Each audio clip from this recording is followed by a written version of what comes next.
কোনো এক সময়ে হাত পা এবং শরীরের সকল অঙ্গ প্রত্যঙ্গ মিলে পরামর্শ করতে লাগলো। তারা বলল, দেখ ভাই সকল, আমরা প্রতিদিন পরিশ্রম করি, কিন্তু পেট কখনোই পরিশ্রম করে না।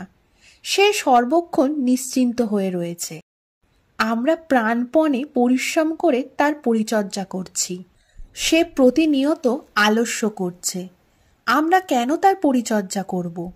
অতএব চলো প্রতিজ্ঞা করি, আমরা আজ থেকে আমরা কেউ আর পেটের কোনো সাহায্য করব না।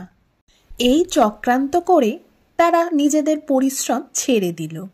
পা আর খাবার জায়গায় হেঁটে যায় না, হাত মুখে খাবার তুলে দেয় না, মুখ খাবার গ্রহণ করে না, দাঁত আর চেবায় না।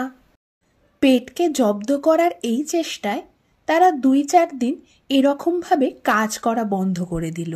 ফলে শরীরের সকল অঙ্গ প্রত্যঙ্গ নিস্তেজ হয়ে পড়ল, আর নড়াচড়া করবার শক্তি রইল না। তখন তারা বুঝতে পারল যে পেট পরিশ্রম করে না বটে, কিন্তু পেট হচ্ছে প্রধান।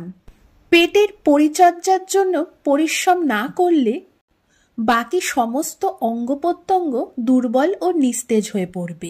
তারা পরিশ্রম করে কেবল পেটকে সাহায্য করে এমনটা নয়, তারা নিজেরাও নিজেদেরকে সাহায্য করে। যদি শরীরকে পুরোপুরি সুস্থ রাখতে হয়, তাহলে শরীরের সমস্ত অঙ্গ প্রত্যঙ্গকে নিজের নিজের কাজ করতে হবে।